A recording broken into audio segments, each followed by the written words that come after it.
a la introducción. Uh. Pero.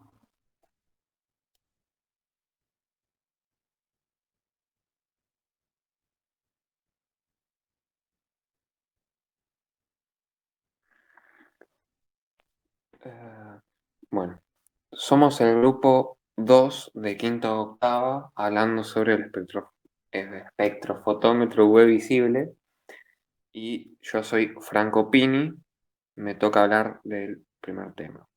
La introducción es básicamente que es un equipo utilizado en laboratorios de química para medir la intensidad de la luz absorbida al pasar a través de una solución, el cual se basa en tres factores claves: la teoría de la luz, que voy a explicar yo, conceptos básicos de absorbancia y transmitancia, y la ley de Lamarck.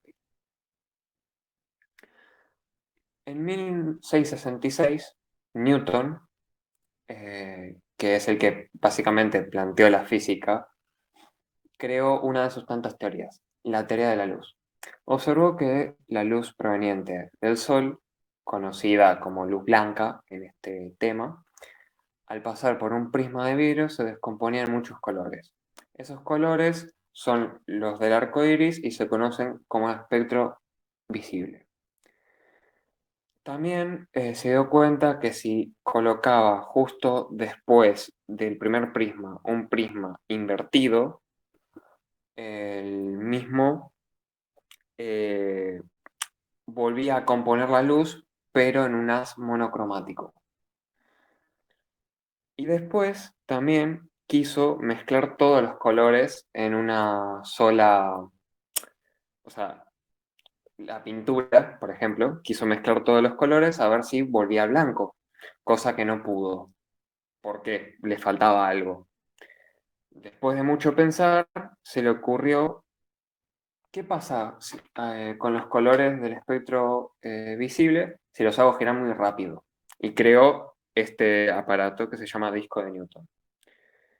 Em, el cual consiste en hacer girar la luz, eh, hacer girar los colores de- del espectro visible, y el objetivo era ver si se conseguía el color blanco, lo cual al hacerlo lo logró, lo consiguió, y por esto llegó a la conclusión de que la luz, aparte de descomponerse en colores, se descomponía también en energía. Otra de las cosas que planteó sobre la luz Newton fue que la misma, la luz, estaba compuesta por pequeños corpúsculos sin masa o partículas, los cuales ahora conocemos como fotones. Al poco tiempo, otro físico lo contradijo diciendo que los fotones realmente se movían de forma ondulatoria. Los fotones, eh, a día de hoy sabemos que vibran con ciertas longitudes de onda. Eso significa que eh, esa división, esa descomposición de la luz, realmente es la separación entre las diferentes longitudes de onda. También un físico propuso hace poco más de 100 años que por encima del espectro que podemos ver, que es el visible, existen más rangos, que es el infrarrojo, superior a los 700 nanómetros, los cuales son rayos muy poco, no son ionizantes, mejor dicho, no nos afectan, y son los usados en telecomunicaciones. Después están los ultravioleta, que son los inferiores a los 400 nanómetros. Estos sí son peligrosos porque poseen mucha energía y pueden afectar gravemente, entre otras cosas, nuestros tejidos, o sea, nuestro cuerpo. Entre medio de estos dos está el rango visible, que es el que ya conocemos, y básicamente esto es lo que plantea la teoría de la luz.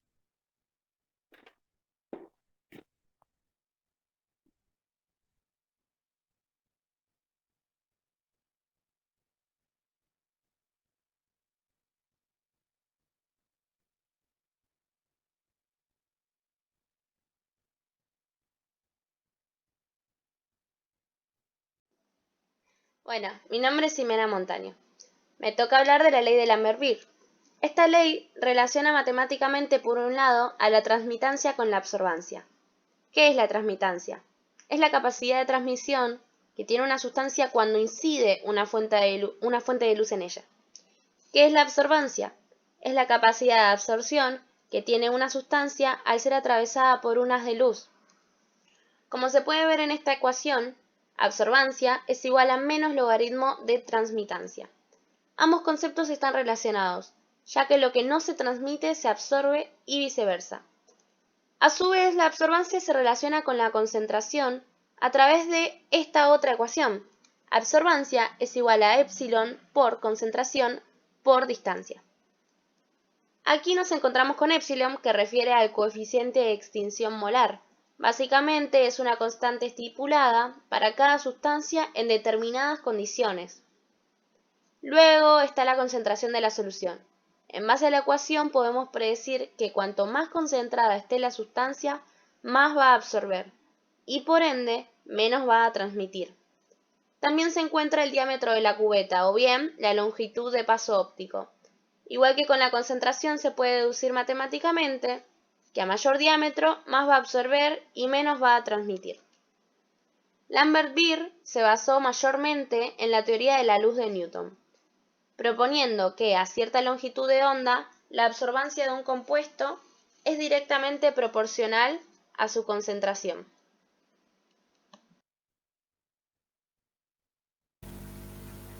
Yo soy Martina Pisani y voy a hablar sobre el funcionamiento interno del efecto fotómetro UV visible. Principalmente, ¿para qué se utiliza? Como dice acá en la diapositiva, se utiliza para realizar espectroscopía de emisión. Es decir, que este equipo utiliza la teoría de Lambert-Beer para calcular concentraciones de sustancias que estén dentro del rango UV visible. El rango de colores, es decir, que debe ser una sustancia coloreada. Las partes internas del equipo son la fuente de luz blanca, el monocromador, la muestra y el detector. Cada una de las partes internas tiene un funcionamiento.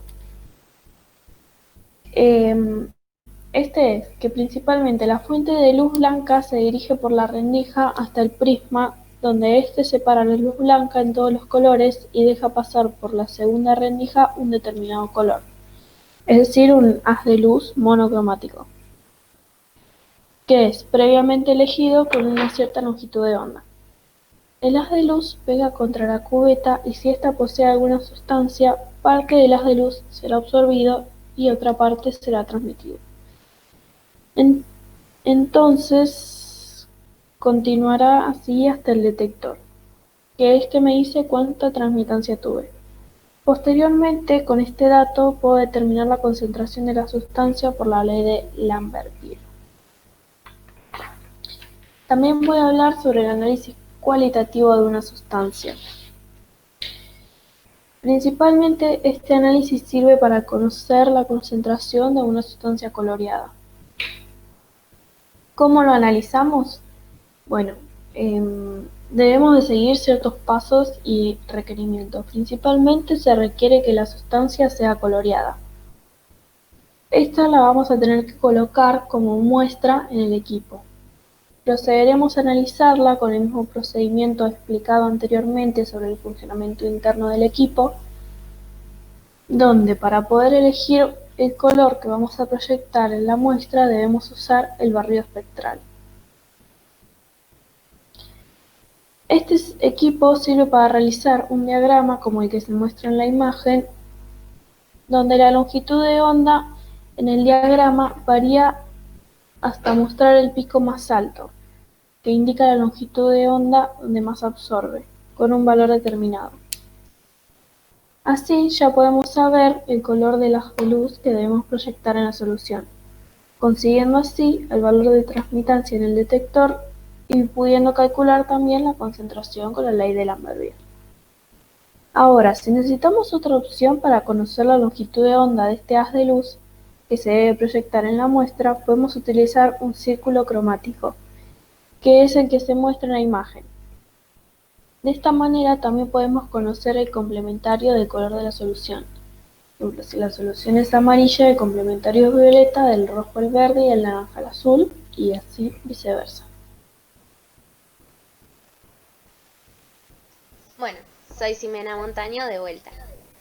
Voy a hablar del análisis cuantitativo de la sustancia. Para esto yo quiero determinar la concentración de una sustancia, de la cual no conozco su coeficiente de extinción molar, pero sí su absorbancia. Para esto debemos seguir una especie de pasos.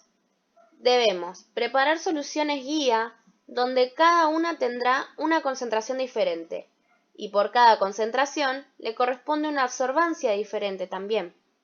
Con los datos obtenidos se puede armar una tabla de datos próximos a ser usados en una función lineal, donde en el eje Y estarán los datos de la absorbancia y en el eje X los de la concentración de cada uno. Al graficar estos datos en Excel podemos obtener la ecuación de regresión lineal, que será útil para obtener la concentración desconocida de la sustancia y de paso ubicarla en la recta. La curva de calibración es un método demasiado útil. Podemos obtener valores más precisos de cada concentración que calculando su constante, ya que esto conllevaría más error. Cuando realizamos el gráfico y obtenemos la ecuación, también obtenemos el R cuadrado, que si es igual a 1 significa que no hubieron errores en la experiencia.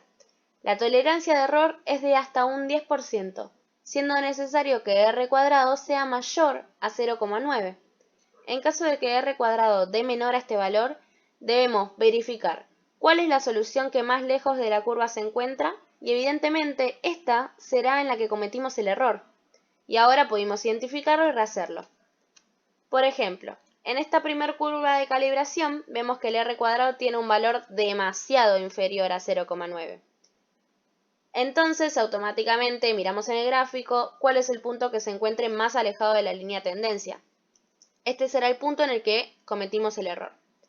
Lo ideal sería encontrar el punto en el que cometimos el error y rehacer la experiencia en esa determinada concentración. En su defecto, podemos proceder a eliminar de la curva ese punto y obtener un R cuadrado mayor con menos error y determinar así mejor la solución como se ve en la curva de calibración de abajo. Buenas, soy Joaquín Remedi Tiziani y vengo a hablar sobre la última cuestión, ¿no? ¿Qué pasa con las soluciones incoloras? Una pregunta que nos puede surgir es, ¿se pueden analizar sustancias que no tengan color visible? Y la respuesta a priori es que no.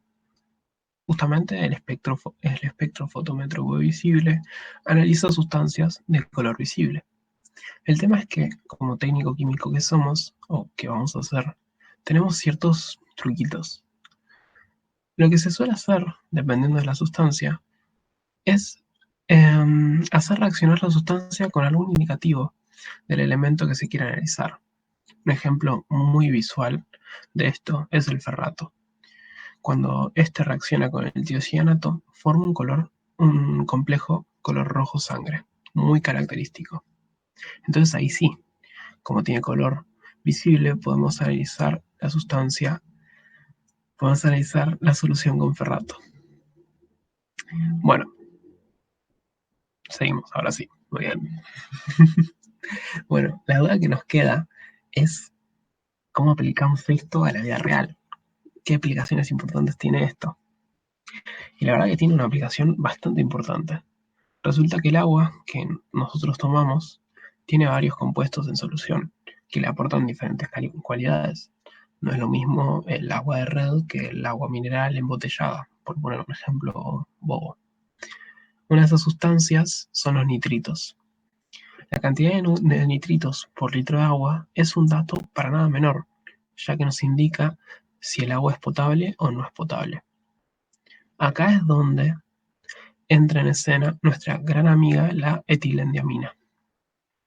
Esto no es un secreto para nadie, pero el agua es incolora, no tiene color visible. Entonces, no vamos a poderla analizar con el el espectrofotómetro visible. Entonces, pero lo que pasa es que la etilendiamina reacciona con los nitritos, haciendo que la solución tome un color rojo. Y así se puede analizar la cantidad de nitritos en agua para poder verificar su calidad y aptitudes para el consumo humano.